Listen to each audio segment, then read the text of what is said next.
around possession and the use of cannabis, with about 14% saying the laws should stay the same. Harper says changing those laws will reverse what he calls a decline in marijuana usage in Canada. You know what? There's no decline. There's actually an increase, a severe increase. Everyone I know smokes pot. Not everyone I know smokes cigarettes. Yeah. I know a lot of people that do not smoke cigarettes, but I know pretty much everyone who smokes weed. Fucking A.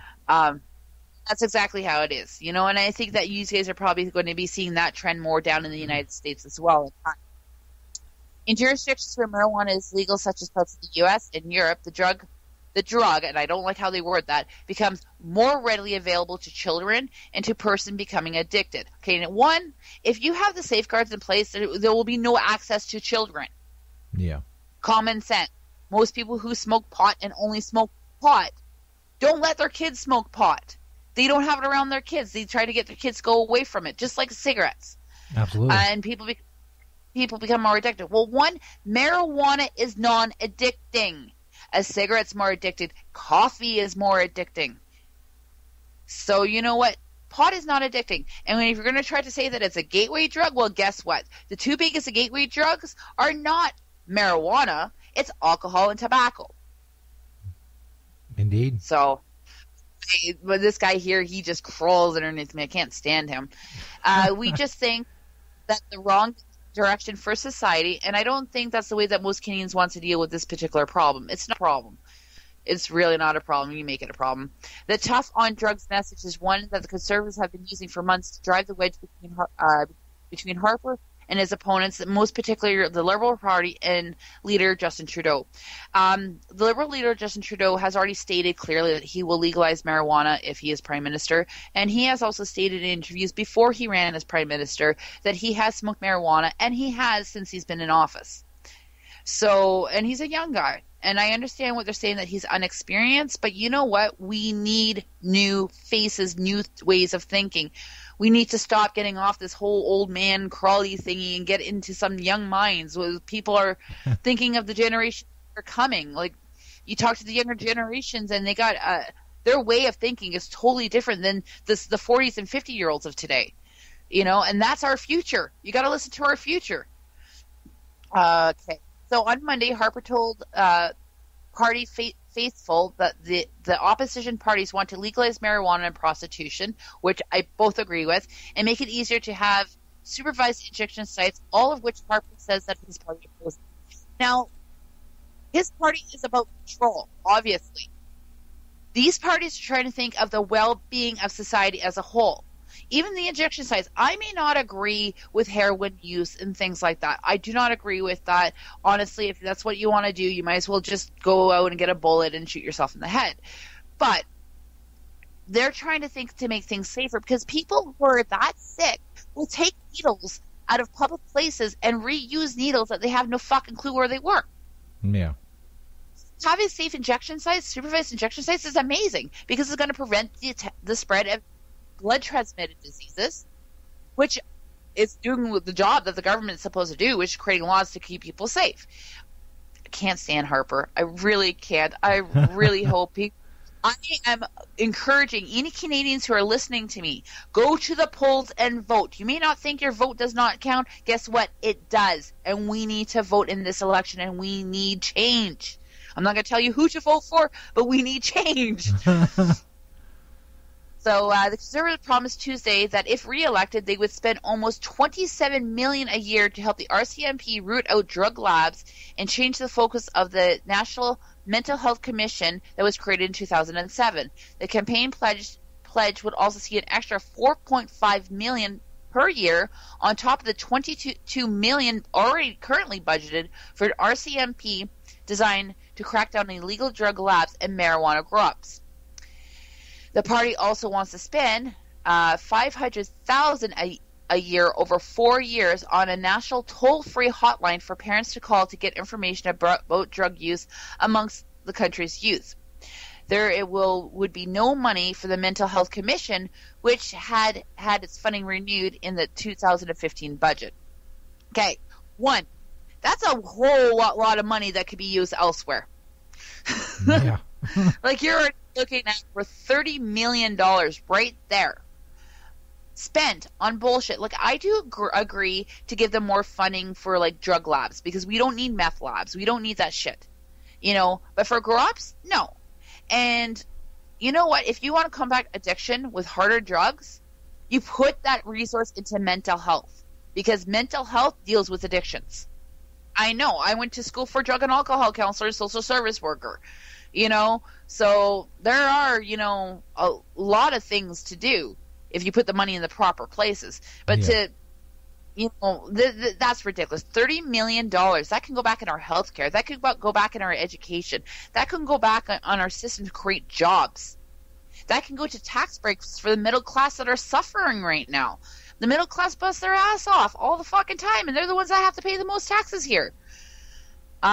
Instead of focusing on the links between drugs and mental health issues, a departure from the current mandated of working to reduce stigma, advancing knowledge in mental health, and helping homeless people with mental health problems.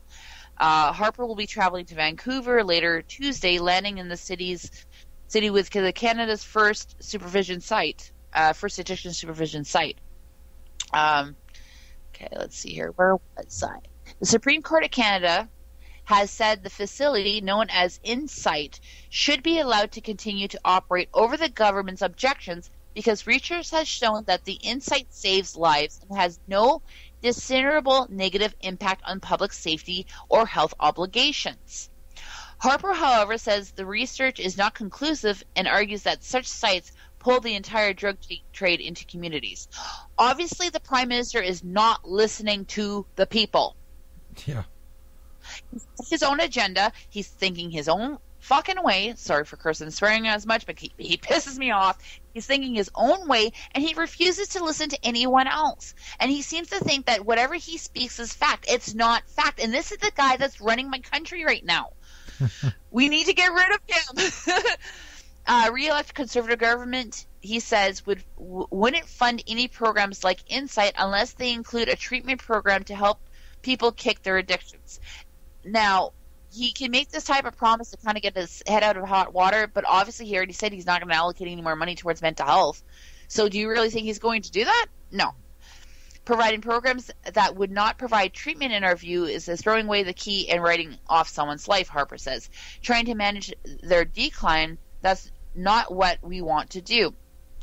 In order to get them off the hard drugs, you have to slowly decline. Common sense. Yep. You can't expect a drug addict to quit cold turkey. You can't expect an alcoholic to quit cold turkey.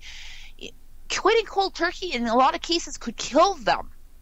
An alcoholic that stops drinking, that's been drinking for 20, 30 years, they quit drinking, they get the DTs. They start getting the DTs, their heart could stop. That is from alcohol, which is a legal drug. Yep. So, supporters have argued the rules are so strict. Okay. If re-elected, the Conservative maintains strict regulations that came into law in June, which laid out the process of setting up a supervised addiction site wherever in the country. Supporters have argued that the rules are so strict that they effectively make it impossible to open any new facilities. And I know you guys in the States have experienced this with the medical marijuana.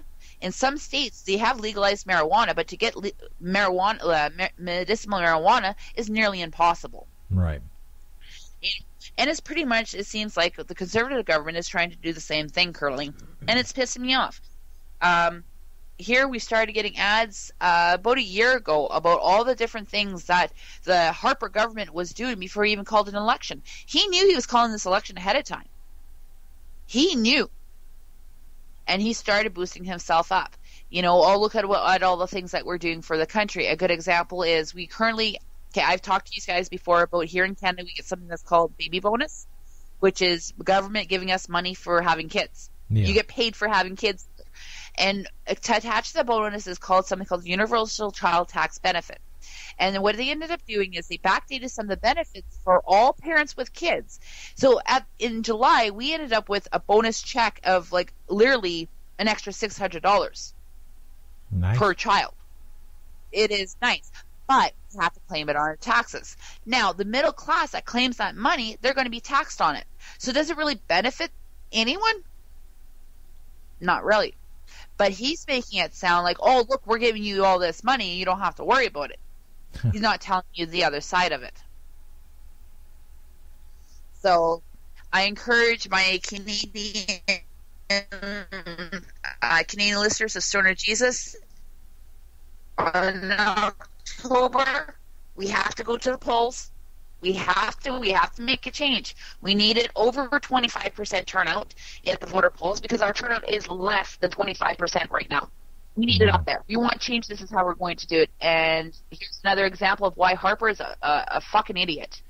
He really is. So, anyways, I do encourage anyone who has any questions, topics, things like that, articles, to email them to me at vjjsexyhippie@gmail.com. And that's, of course, hippie with an IE. You can also check out me on Facebook at vjjsexyhippie. And you can always add me to Twitter as well. Message me or Stoner Jesus if you have any questions, topics, or if you would like to, sponsor. If you're a business and you care to sponsor me or sponsor, the Stoner Jesus show, we always welcome it. So yeah, this is Sex Toys and Stories from the Road. So I hope to hear from people soon. Damn right, VDJ Sex Hippie. Thank you once again, and we'll talk to you next Tuesday.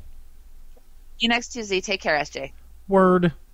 This is Sex, Toys, and Stories from the Road with VDJ, Sexy Hippie.